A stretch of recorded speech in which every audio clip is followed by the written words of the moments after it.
So it has been a great few weeks in the world of Mount & Blade 2 Bannerlord modding, and I've covered some of the greatest. From Age of Empires clones to going into feudal Japan. This is some of the best Mount & Blade 2 Bannerlord mods that I've covered in November 2024.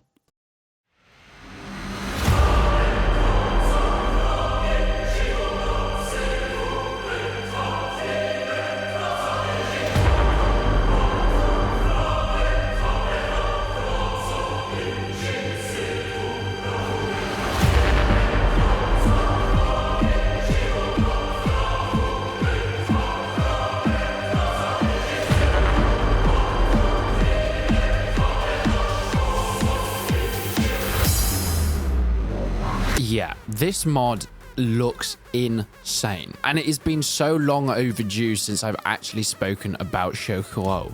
This is going to be one of the greatest mods for Mount & Blade 2 Bannerlord. Kind of coming off of the successor of, well, Geku Kujo. If anyone hasn't played Warband, it was one of the greatest mods that title had. A complete overhaul within the Japanese world, having complete custom villages and cities that could be sieged, of course, with your weapons and your factions all to fit. But bringing it into Bannerlord, Shokuho is going to be that, but expanded within the new engine, the new world, and a map that kind of puts Warband to shame, if I'm going to be completely honest. The year is 1568. In the far aftermath of the disastrous Onin War and the infighting of feuding clans across Japan, turmoil is rife and has turned the lands into bountiful prey for all rungs of society. You have been thrown in the Sengoku Jidai, the warring states era of Japan. In your hands lie the power to craft your own destiny, whether you bring up a sword or a brush in hand. It's up to you to carve your own path in Japan's history and make a name for yourself. This is going to have a complete custom map, and my god, it looks huge.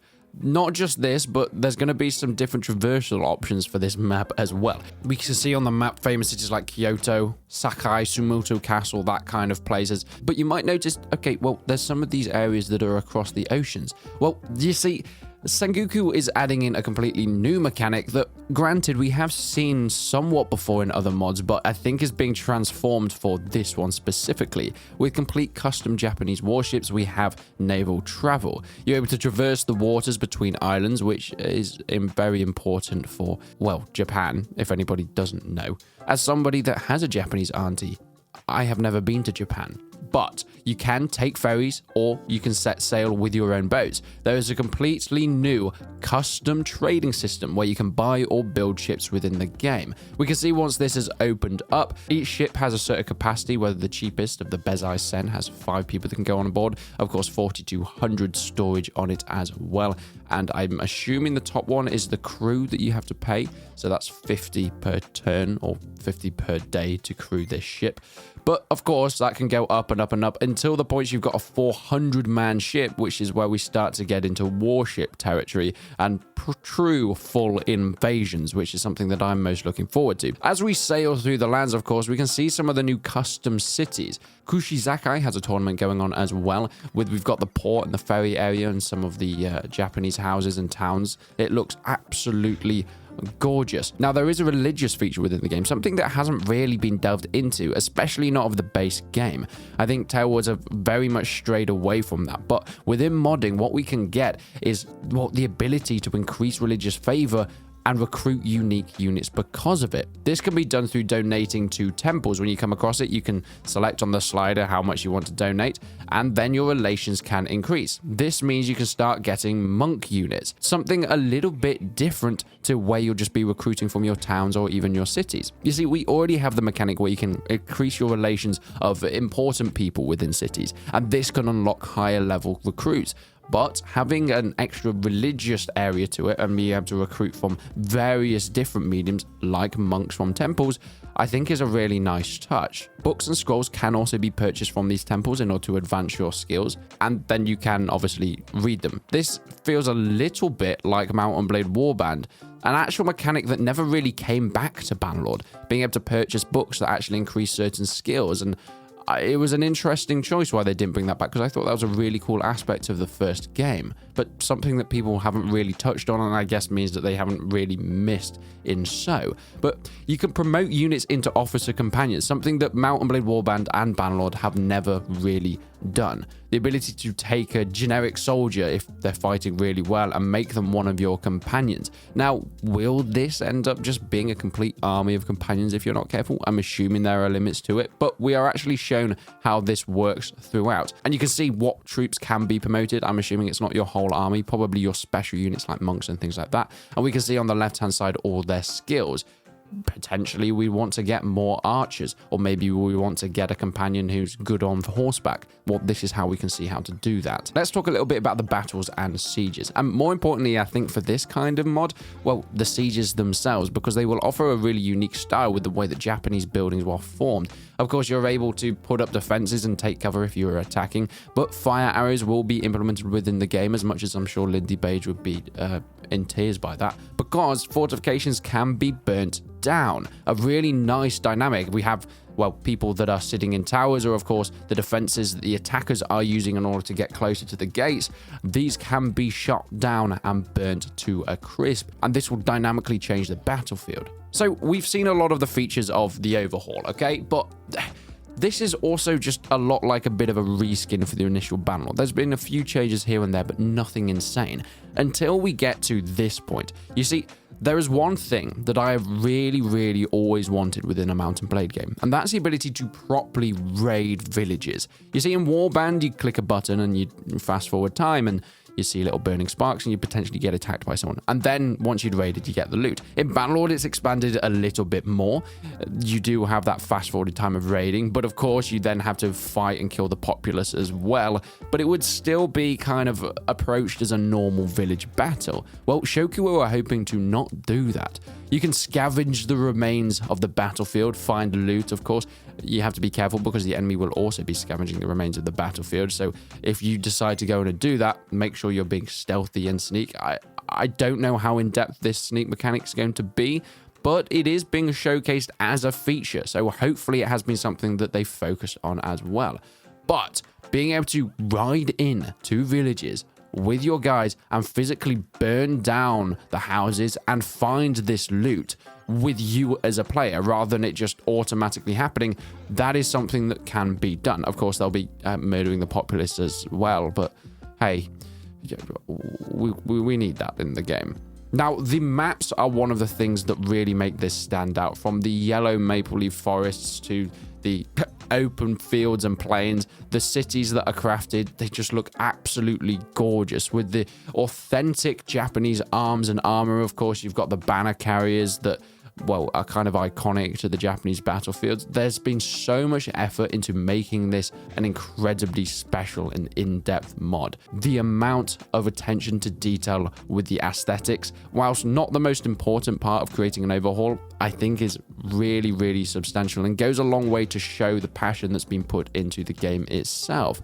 Now, there is another feature that we've seen in other mods before, but is being integrated into Shokuho, and this is the enlistment feature. If anybody has played Serve as a Soldier, it's a mod for Mount & Blade 2 Bannerlord, where you can jump into the game and basically ask any lord, can I work for you? You then start as a basic recruit, and as you get kills and get better, you can get better armor and weapons and rise up the ranks. Much like the AI would do for you in a Mount & Blade game, you can do that for another AI lord. And it's been incredibly successful. People love that mod. But that's been implemented into Shokuho, going up to any lord in this beautiful feudal world of Japan and enlist and fight across the country. Of course, it means that you don't have to do any of the boring work of recruiting soldiers, commanding armies, bedding wenches. You basically start as your militia farmer and you can rise up the ranks in any way you want. You'll be given better equipment and better armor as you move through, and of course gain better skills.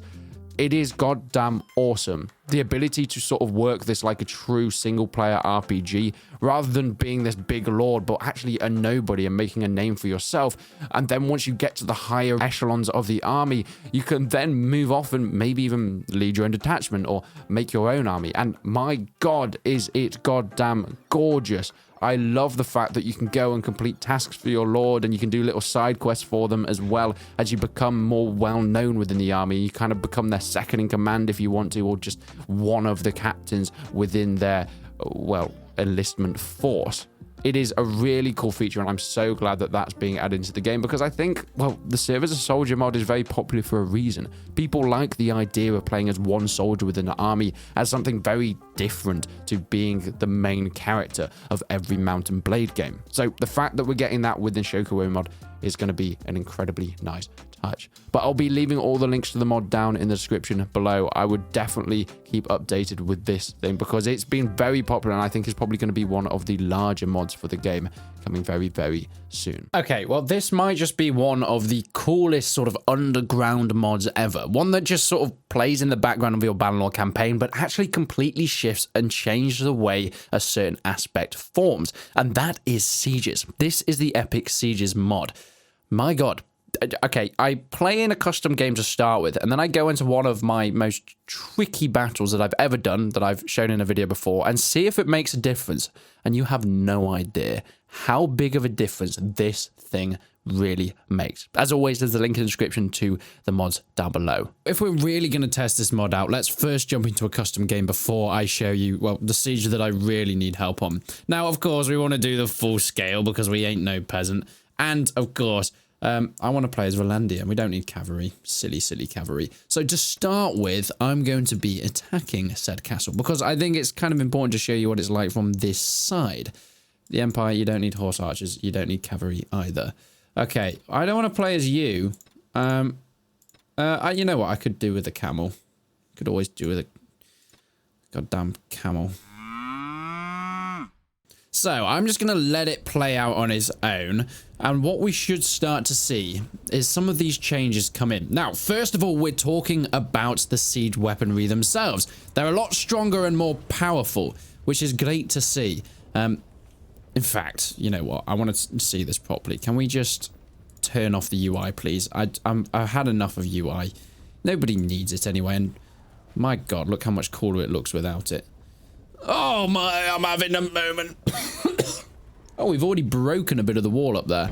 Beautiful. I did hear my men get squished, but we're breaking it down. So, battering rams, they're a lot stronger. Reinforced siege towers as well. Basically, they have significantly increased HP, so they're not destroyed nearly as quickly. You can see basically nothing's happened to it at this point. Now, this has just been hit by a massive rock in terms of the point that many men on it have just died. But look, still plenty of health on it. That's great. It means we're actually going to be getting to the walls. But it's not just the battering rams and the siege towers. No. One of the best parts are actually the ladders themselves. See, ladders can be pushed from the walls by the attackers, which is very, very exciting, because that's not really been something that we've been able to see before. Now, if you are defending, you can get on the wall and you can push off the ladders, and, you know, they'll plop by and fall to pieces. But now your guys will actually push down ladders, even if attackers are trying to get up on them. And hopefully we'll see that at some point in the future, because I think it's a really cool, nice little touch. Anyway, lads, how are you doing? Are you getting up on this siege? Yep. It seems to be going well, so... Did anybody else just see that absolute massacre over on the other side? Because, Jesus Christ, that was actually horrific. However, what I would say, and what I think the best thing that this mod does, is completely change the way that sieges matter, because they do last a lot longer, they're a lot trickier, and of course, they have a lot more impact. Gone are the days where you can just slaughter an enemy with a few men by getting a lucky, well, onager or using fire pots, and this is actually horrific. Who's done this? Oh, siege towers are a bit slower, by the way. Yeah, that is kind of to balance for the fact that they are really powerful now. They're a bit slower. Stop dying! I can hear you dying over there! We don't need that kind of pressure. Not now, at least. Let's at least get to the wars. And speaking of the wars, this is where we get to see some of the good stuff that comes from the battering gates themselves. So battering rams are very useful. They're very great. But also, the gates are a lot stronger. So these gates will last a little bit longer, and that's kind of to... well, balance out the fact that this has taken 0 damage. You guys good? Are they pouring stuff down on you? I don't know how I feel about that. So that gate will take a bit of time. It should go down eventually. They have taken the top bit off. In fact, mate, I would love to come and help. I know I can't. Can you just get off? Can I come and... yeah, can I... just trying to get a good... there we... am I on it? I'm on it. Yeah, boys. Let's take this thing down. I love the fact that you can actually do this within battles, although it feels pretty pointless. I don't think you as a soldier are that much more hench. Oh my god, we've actually made it onto the walls over there. Oh, well, that's good, isn't it? How's it going? Yeah, we have taken a lot of damage. And as you can see, this gate is going to take a lot to actually get through it. It should be... Oh my god, it's only just over halfway.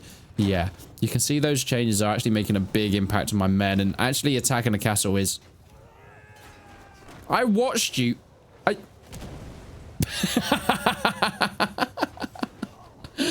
Oh, this guy. This guy. He's got a dead friend over there. Are we not making it up there? No. Okay. That's fair. We could try a bit harder. Can you let me through? I can hear your chainmail clanking everywhere. Move out of the way, clankers. I'm trying to get up this little good old siege tower to get to my men. No, are you gonna... You're really not doing me a great... Does somebody want to change the fact that it's impossible to actually get up siege towers? Oh, look, we've actually made it up that side at least. There seems to be a lot less people defending. I think that's also because that's a proper ladder siege tower and this is not. Ramp siege towers are useless. They're rubbish. I hate them. Someone should change that. Someone should make them actually useful. I'm going to head over to the other side. A man has just fallen off that siege tower. Oh my god! It is so deadly being an attacker. Yeah, we are down to 300 men. Oh, but we have broken through, so we can actually go through here. Come on, crossbowman. We're going through the breach. See, our battering ram made it. It's got plenty of health still. And once again, I can't make it through my men. Oh my god. Yeah, we're not making it through that. You guys can go to your death. That's fine. I'm not going to be a part of this. But we have made it up onto the walls over there, so at least that's a start. They're still coming in, these big Onaga shots. Oh god, I think we just hit there. Careful. Careful, boys. Are you fleeing the field? Yes, get back up there. He saw his leader come and he was like, no, no, no. I'm not going to run. I'm not going to run. He knows that I shoot any retreating fellows. Okay, I started going back down the ladder then. My fault, my fault, my fault. So we've got a lot of dead here. It's been a little bit unfortunate for them. However, we have made it up onto the walls. And are we starting to even the odds? Yep, we are. It seems like we've had some reinforcements come in.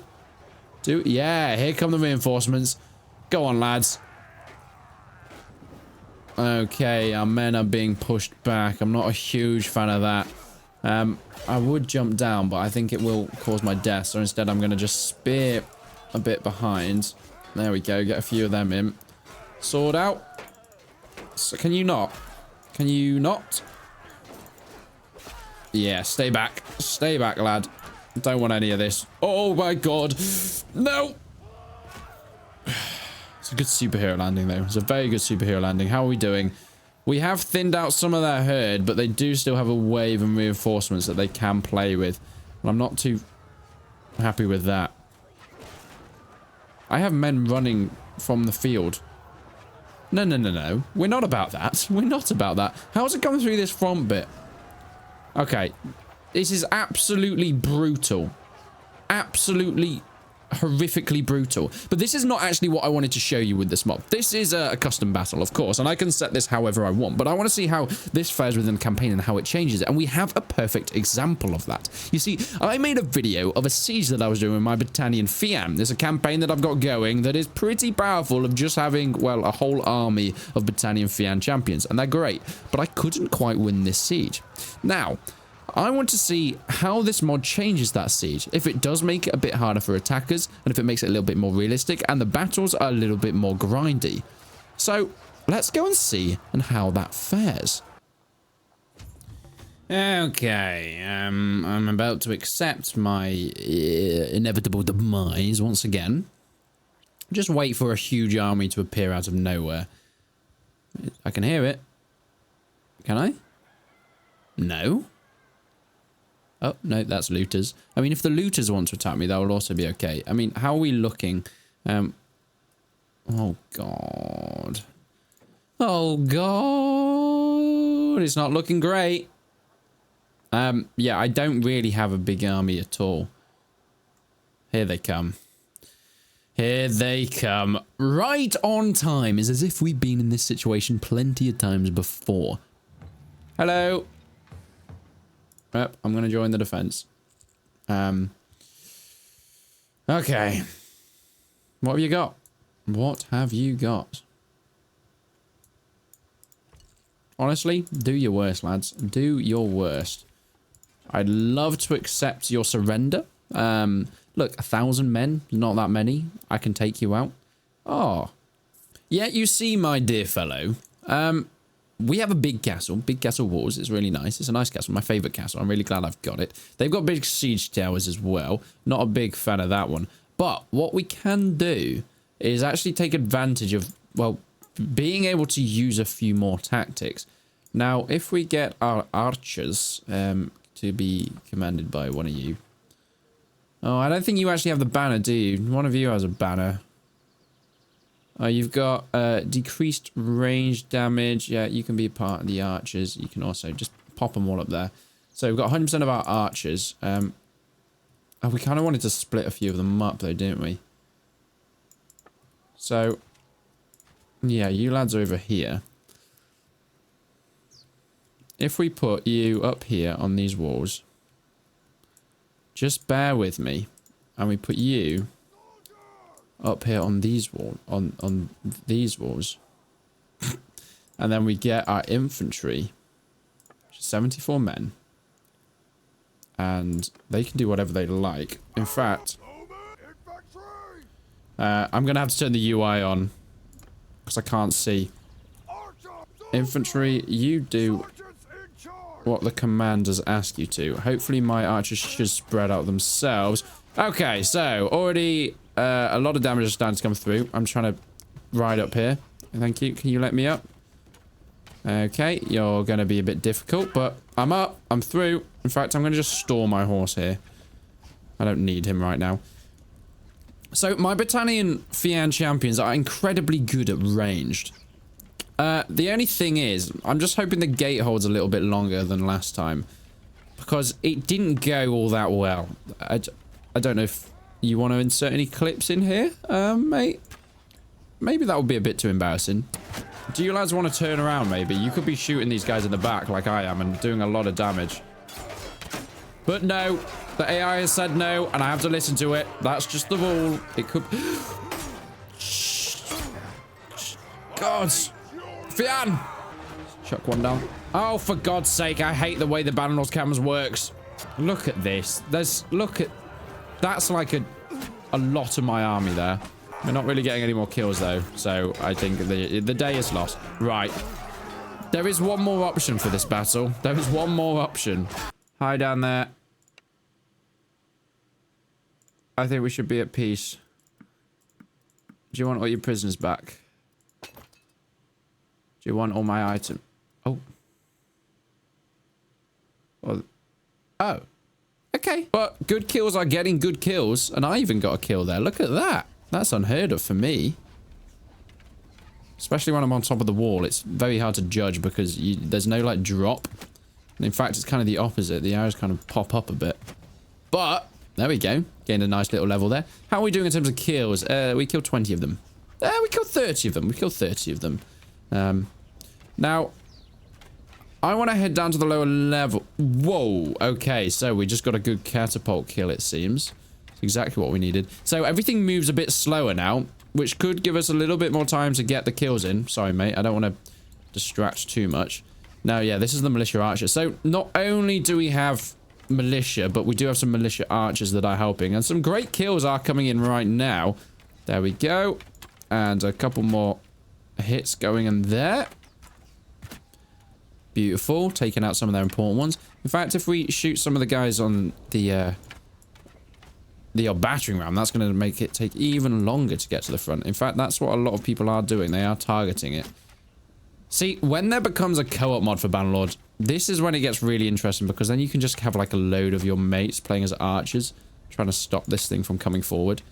It's very, very satisfying. Now, I do think a breach has been made on the right-hand side. Coming through, boys. We don't have anyone defending that breach. Am I too worried about it? We'll find out. My battalion Fian can handle well in melee. We have diminished them down a hell of a lot. 157 kills. I mean, it's still not going to win us the battle just yet, but it's good. It's... Oh my god, what a shot. You deserve that one to the face. I have 4 arrows.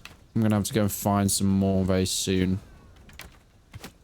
Some more great kills coming in. And like the mod is suggesting, this battering ram is taking ages to get up. It should have been at the wall already, which is great for me. Now, we do have these rocks that I can be ready to throw down. We've got 200 kills. Fantastic. This is great already. Oh, even more. Yeah, that's just crossed us over that 200 kill mark. Oh, God, there's... Hello. Can I fill up? Can I... Thank you. Thank you. Okay, now we're coming up here. Let's see if we can get any throws in. Now, we're not going to be able to destroy the old ram. That's just not going to happen. But we can hit the guys behind it. Yep, we can. Now, rocks aren't quite as good as the fire bombs. They've got onto the walls. I can see them on the walls over on the right. I'm going to ignore that for now, because the longer I ignore it, hopefully, the less issue it is. Let's do a blind one over the top. Now, that worked out well. We're going for another one. And another blind throw. Oh, yes. Oh, yes. A few blind throws going there. Okay, we're starting to miss now, so we're going to have to move up this way. So, a lot of their battering ram force is gone. We killed 300 of them, which is fantastic news. A few more going down there. Let's see how the right-hand side's going. They are kind of just pausing, not doing anything. The Equites just got a kill on a spearman, which means the melee is ensuing somewhere. Now, where that where is, I'm about to go and find out, because this is where the tides could turn. Yeah, I can hear a lot of fighting. My militia spearmen are going down. Their leader is in the fray right now. Where is this fighting happening? I think it's around this way. Hello? Who is fighting? You are fighting. I can help here. Never mind. Very well. So, they are going to win this battle quite easily, because these are just militia spearmen. But as long as my battalion Fians can stay alive for a while, they are fantastic in melee. As long as they don't retreat, I should be okay. There's some more militia coming in to help, actually. Hold on. Is this actually going quite well? I think I've already killed more of their men than I ever did before. It's only my militia that are dying so far. My Fian is still staying really strong. Really powerful. They are going to break through that wall in a second, but they are just militia. Now, I do only have militia fighting against the wall. Bit worried about. In fact, I'm going to head down because I think it's time to throw some pots. Now, these pots can often change the way a game goes if you're smart about it. They're not quite as powerful as they used to be because, as you're about to see, they've been nerfed for a good reason. But they can still be good. Where are my pots? It's just rocks. Okay. Oh, they've not even broken through. Hold on. Okay, we are doing really, really well here. In terms of Fians, we've still got 54 of them alive. They have 300 kills on their own, which is really what I wanted to see. Is that blood dripping through there? Okay, I'm going to leave that for now. Oh, sorry, have they just broken in? No, they've still not broken through the wall, which is fantastic for me. Like, they should have broken through a long, long time ago. So I'm really glad to see that. I can still hear a lot of fighting. Fian champions getting some kills there. We are losing a couple now. This wall seems to have been a little bit sparse of Fian. There's fighting. Ah, here's some of the fighting. Oh, hold on. Are they running? Are they running off my walls? From militia and a couple of Fian that are in there? It looks like might just be. So we've still got my militia at the front gate. We've killed almost 500 of them. They've just had some reinforcements coming in, which is why their numbers have gone back up. But we are holding so well. They've still not broken through the front gate. Excuse me, lads. I need to... Yeah, here come some of their men. Good shot there, mate. I know I've just patted myself on the back. It's like that Obama meme, but it doesn't happen that often, so I've got to make the most of it. There we go, another levels gained. I'm still hearing their battering ram going off. We killed 600 of their men. I've lost 88, but I still have 100 men left. I still have 42 of my own guys, which are really the important ones. They're yet to break through that front gate, which is good for me. Oh, this is still going to be tricky because they are still so strong and they have so many guys. But I'm still sending some militia up there to go and reinforce that gate. The problem is once I through that gate, like it's kind of done for my militia. How's it going on this side? Yeah, they've really made a lot of progress here. I don't... My horse! Okay, they have got through to that middle bit of the gate, which means I've got to go down and start throwing some rocks on their heads. I don't know where all my Fian champions are. I'm hoping they're doing a lot of damage. It looks like they are. Got 300 men left. Now, I don't know if they've got any more space for reinforcements, which could be good for me. I've killed 700 of them. Yes! Good job, lads. Come and help me with this. I do need your help. Go on. You go first. Good one. Oh, yeah, they've got, like, no one down here. Yes, lads. We have destroyed their front gate attack. Oh, they have broken. Why is the gate just opened? The gate has just opened. Okay, I don't know how I feel about that, but it's happened. Now, I think what is actually going to happen now is my kills are going to go up because... Oh, God. My Fian champions are actually able to get into the battle now. I'm hitting a few of my Fian, but they can deal with it. They're strong. Oh, they'll deal with it. Go on, Fiam. Okay, it's time to get into the fray. Myself and do some hacking and slashing and chipping and chopping. As long as I don't die, I'm happy. As long as I hit them back. Uh-oh. Come on, Fian. You're stronger than this. You don't have to die like this. Oh, my Fian are chopping through them. They are coming up behind me as well now, though. Uh-oh. Uh-oh, this is looking rough. Okay, I'm gonna die, apparently. How are we looking on numbers? Ah. They did succeed. They still succeeded, but you know what? I am going to take that as a humongous victory. Because this is a siege that I've been trying for a long, long time. And as you can see by the last points that I got, that poor Fian just got murdered. Got one guy left. Who is he? That's a Fian champion. I mean, they're running for somebody over this way.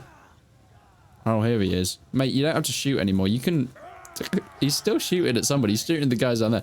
I killed 846 of their men. They only had 168 guys left. That was an actual incredible siege that I still think, especially with the realistic sieges mod on, there's a chance we can still win it. But I'm going to have to face that truth another day. I'm not giving up on this siege yet because I can't continue my campaign until I win it.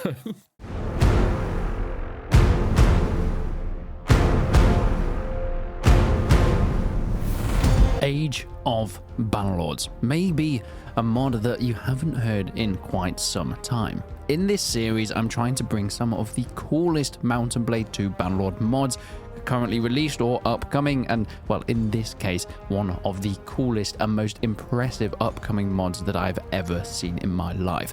Do you like Age of Empires? Well, I hope you do, because this is what happens if Age of Empires came to Mount & Blade 2. The first thing that was a painfully obvious question was, how do you make an RTS game in conjunction with Mount & Blade, which is, well, a big, open, third-person RPG? Well, let's talk about the scenes themselves. We're jumping straight into the scenes that don't include the battle map. Let's take away all of Calradia and look at just what we're actually getting within this game. The UI indicates that we can place down multiple buildings, everything from houses, farms, barracks, stables, towers, archery ranges, even marketplaces a bit later on with quarries and walls and town centers, all having their own, well, resources that are needed to build them. For example, a house, we need 100 wood, but how are we getting that wood? Well, this is where things like the lumberjack come in.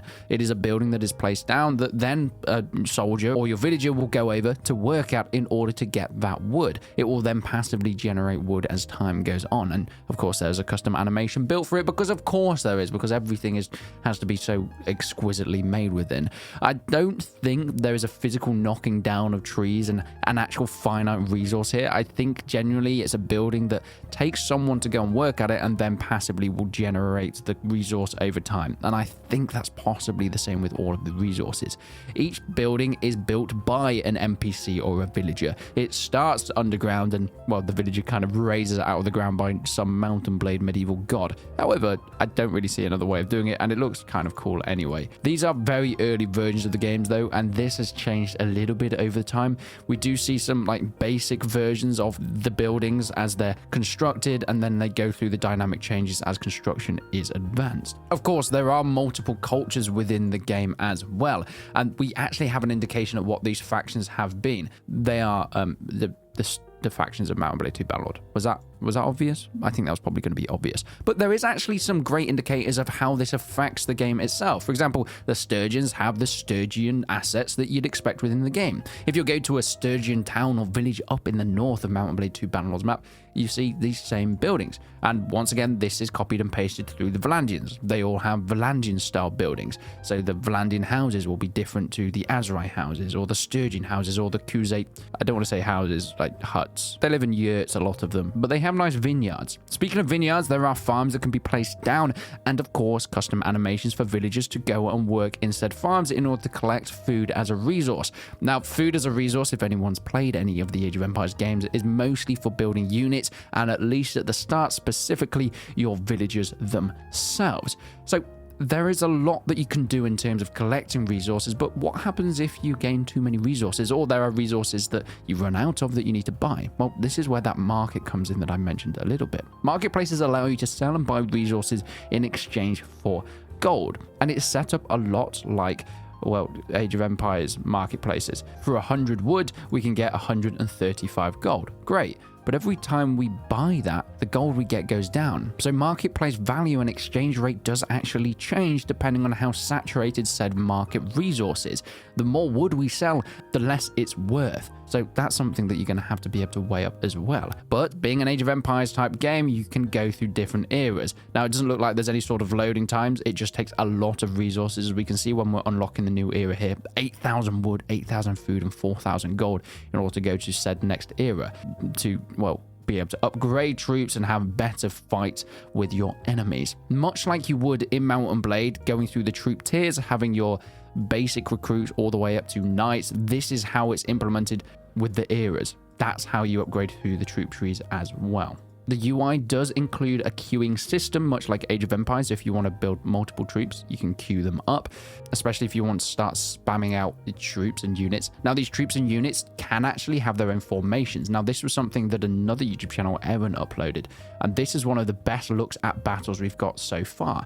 But if we pause at around the 12-13 second mark within the video itself, then it shows us some of the new UI that's come into fruition with some of the troop factions and how we can actually command them on the battlefield. We've got a huge group of Valandian crossbowmen here. Now, of course, they can all be selected and put into certain groups. And then on the right-hand side, we've got the formations that they can be put into. At this point in time, they're in scatter and an aggressive stance, meaning that they're going to push towards the enemy. But this can be changed to be balanced, so they'll kind of move and throughout, indicating to where the actual player is and what they want to do, or defensive, meaning that they'll kind of just wait for the enemy to come towards them. But of course, if you have shield walls, you can put them in spear walls or squares if you have spears as well, or lines if that's something you want to do. Now, it doesn't look like there's a skein formation, which is kind of the formation that cavalry would normally use, but I actually haven't seen too much cavalry being used within those videos, so maybe this is something that's still in development. Something that might have gone unnoticed is the very bottom left, you can see the population limit. This guy within the video has 45 out of 55 troops. Now, this is where your houses come in. Anybody that's playing an Age of Empires game would know that the more houses you build, the more population you get. But it doesn't actually stop there when it comes to troops and battles. So let's have a little deep dive into what happens when you start fighting enemies. Of course, your crossbowmen will go absolutely mental, destroying all the enemy's units that will start charging at you. Now, it is indicated that a lot of the people that work in the kind of artisan places, or even the labor camps such as the woodcutters, they are physical people that can be killed, and we see this within that Age of Bannerlords Nord village raid fight. Now, granted, this is an old build, but you can go up and kill them, which will then affect their economy if you don't, destroy the entire economy already. But once you destroy all of the troops, you can actually then start destroying their buildings, and much like the beauty of Age of Empires, you hit the houses and they burn on fire. Do you know what? It is stupid, but if they are trying to really recreate Age of Empires, it's the best way to go about it. Smacking a wooden building with a metal sword until you hit it so hard it produces sparks and that building goes on fire. And as you can see, at any point, not only can you command of the RTS, but you can jump into one of the units and fight in Mount & Blade style. So if you want to play as a cavalry or a musketman in this case, yes, there is a musket within this mod. Or if you want to play as infantry, not only can you command them in your RTS mode, very Age of Empires style above, but you can jump down, take the body of one of your units and fight as if you are playing Mount and Blade as well. But let's talk a little bit about the AI, because you will be having AI on the battlefield as well, and they can all do their own things. The AI has some really good organic development, so they will go through the rigmarole of building their townhouses, going through the ages as well, collecting the right resources and building troops. So when you go to attack them, they'll have their own troops and armies for you. I think it's really impressive how they've done this, and we can see the speed through seeing how the AI do build up their settlements. We have their farms being built. Now, of course, things tend to mold into the earth a little bit more because, once again, this is Mount and Blade, and as every Mount and Blade modder has already said, it's incredibly tricky and horrible to actually mod itself. But that is something that can be done, and you do have to watch out for the enemy, and I wonder if there's going to be difficulty levels.